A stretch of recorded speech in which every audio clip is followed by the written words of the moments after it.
kali ini kami akan membahas mata kuliah Teologi Komunikasi tentang etika dalam periklanan. Dalam etika periklanan itu terdiri dari dua hal penting. Yang pertama kita lihat tentang manfaat iklan itu sendiri.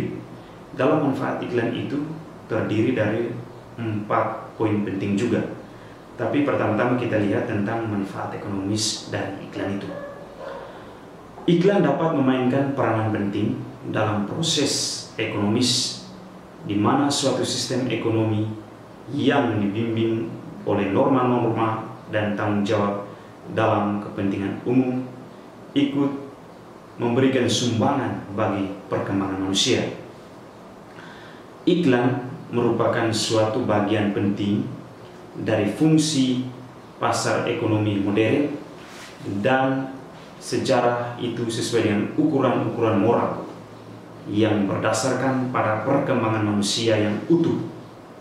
Agaknya merupakan alat yang paling efisien untuk memanfaatkan sumber-sumber dan secara efektif menjawab kebutuhan yang bersifat sosioekonomis.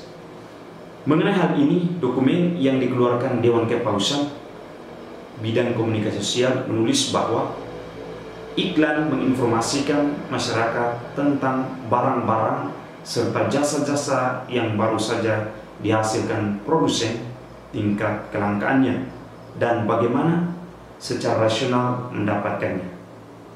Iklan memberikan informasi tentang keputusan-keputusan konsumen, menciptakan efisien dalam tindakan ekonomi, dan mempermurah harga. Iklan merangsang terjadinya pertumbuhan ekonomi lewat perluasan bisnis dan perdagangan. Baik, yang kedua dari manfaat ekonomis itu yaitu manfaat dari iklan politik. Dari gereja sendiri menghargai sistem demokrasi sejauh hal itu menjamin keikutsertaan dari para warga negara dalam membuat pilihan politis, memberikan jaminan kepada orang-orang yang diperintahkan kemungkinan baik untuk memilih dan meminta tanggung jawab dari mereka yang memerintah serta mengganti mereka dengan cara-cara damai bila diperlukan. Iklan politik dapat memberikan sumbangan kepada demokrasi dengan memberikan informasi kepada orang-orang mengenai kekasan dan usul-usul kebijakan dari partai-partai dan para calon, termasuk calon-calon baru yang selama ini belum dikenal oleh publik. Nah, bagian ketiga, manfaat budaya dari iklan itu sendiri. Secara ideal, harus dikatakan bahwa iklan semestinya dikemas sebegitu rupa supaya tidak bernilai secara moral, tetapi juga intelektual dan estetis. Selain itu, para pemasang iklan juga mesti mempertimbangkan kebudayaan dari masyarakat yang menjadi sasaran iklan. Prinsip umum yang dianut adalah bahwa masyarakat harus selalu diuntungkan secara kultural. Hal ini hanya bisa terwujud kalau isi iklan bukan merupakan cerminan dari kehidupan glamor kelompok kecil masyarakat kaya ataupun masyarakat dunia pertama yang wajib diimitasi secara niscaya oleh mayoritas masyarakat miskin ataupun masyarakat dunia ketiga, tetapi merupakan cerminan dan dinamisme kehidupan masyarakat miskin itu sendiri. Karena iklan menginformasikan barang dan jasa yang sungguh-sungguh mereka butuhkan. Dan itu berarti bahwa sesuai dengan standar hidup mereka. Prinsip yang secara etis dipegang teguh adalah bahwa iklan tidak harus pertama-tama menciptakan kebutuhan-kebutuhan baru atau mengekspos pola kehidupan baru yang malah mengasingkan masyarakat dari kebudayaan sendiri. Sedangkan yang keempat, manfaat moral dan religius dari iklan itu. Dalam lembaga-lembaga dan juga bersifat keagamaan menggunakan iklan untuk menyampaikan pesan mereka.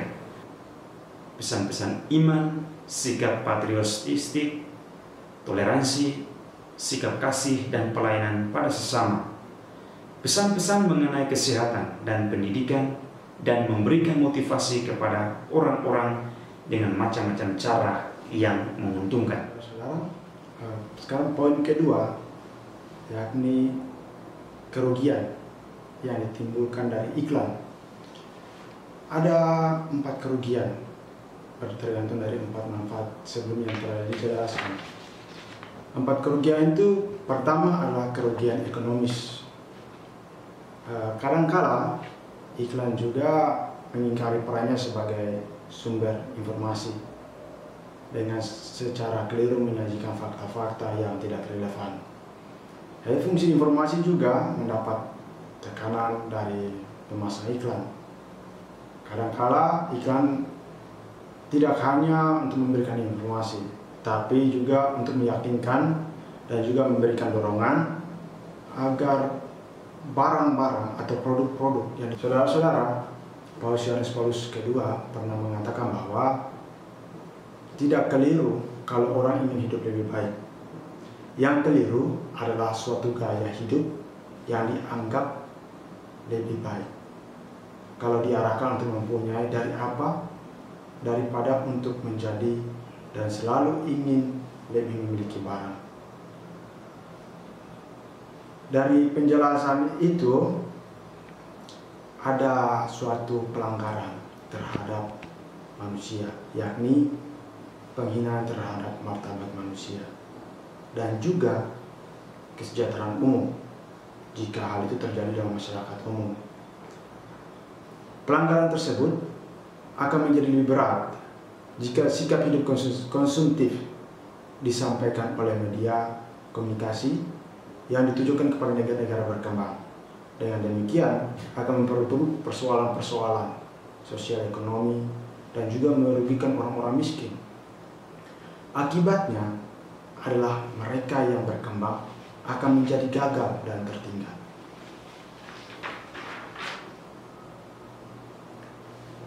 Kerugian kedua, yakni kerugian politik.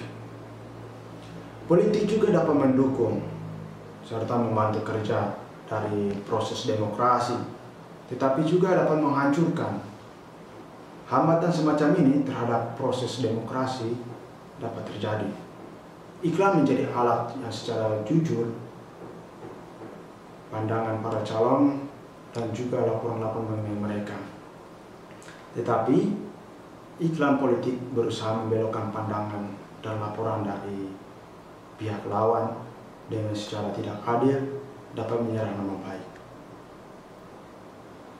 Kerugian yang ketiga dari iklan adalah budaya.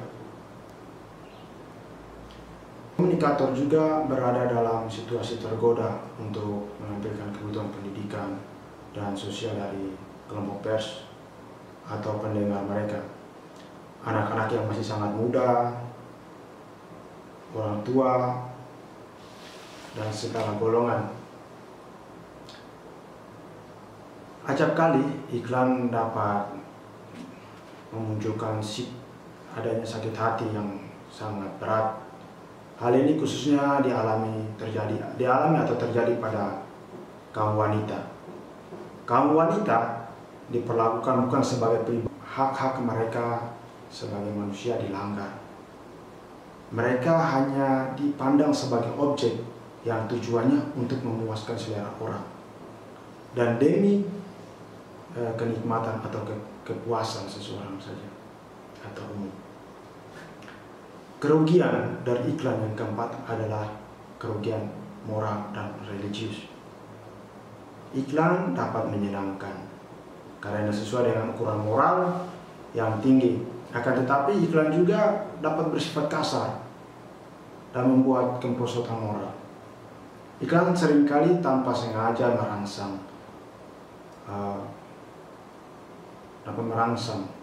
dengan alasan-alasan lain seperti rasa, isi, mencari status atau nafsu. Oleh sebab itu, apa yang dikatakan oleh Dewan Kepausan mengenai pornografi dan pendewaan kekerasan merupakan kenyataan kuno yang mengangkat yang menyangkut manusia yang sudah tua usianya. Pornografi dan kekerasan mempunyai dimensi baru serta menimbulkan persoalan sosial yang berat, sehingga media komunikasi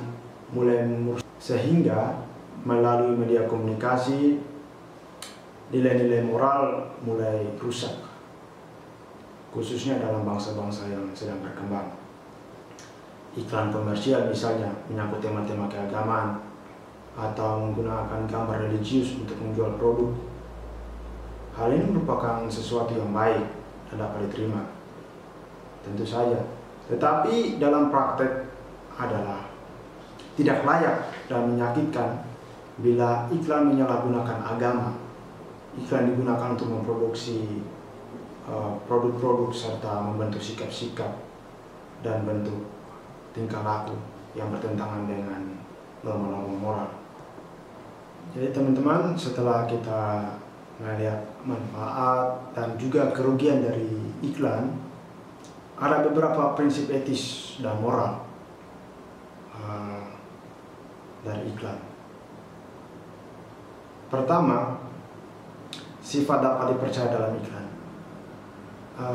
Zaman sekarang, iklan bersifat tidak benar dan itu dilakukan dengan sengaja, sehingga secara umum dapat dikatakan bahwa persoalan dalam iklan sedikit rumit karena iklan dapat menyeleweng, tetapi mengandung hal-hal yang tidak relevan atau menyembunyikan fakta-fakta yang tidak relevan. Katekismus Gereja Katolik mengutip Konsili Vatikan II mengatakan bahwa isi komunikasi haruslah benar dan dalam batas-batas yang ditetapkan oleh keadilan dan kasih yang lengkap, karena disampaikan dengan jujur dan tepat. Prinsip etis kedua, martabat pribadi manusia. Tuntutan yang wajib ditaati adalah menghormati martabat manusia, hak dan kewajibannya untuk melakukan sesuatu, untuk melakukan pilihannya, untuk menentukan pilihannya yang dapat dipertanggungjawabkan. Dalam situasi semacam itu, iklan sudah menjadi alat dalam suatu pandangan yang bobrok mengenai kehidupan keluarga, agama, dan kehidupan moral. Karena suatu pandangan yang tidak menghargai martabat manusia yang sejati dan tentunya saja tujuan manusia. Prinsip etis yang ketiga adalah tanggung jawab sosial.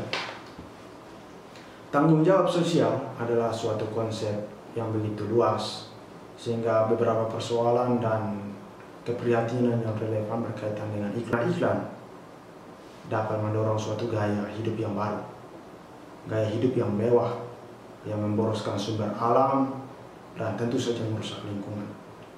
Akibatnya dapat menimbulkan keprihatinan terhadap masalah ekonomi dan lingkungan hidup yang lebih penting. Kami sudah membahas tentang etika dalam periklanan ini. Semoga dengan pembahasan kami ini bisa membantu teman-teman semua untuk mengerti apa itu etika dalam periklanan.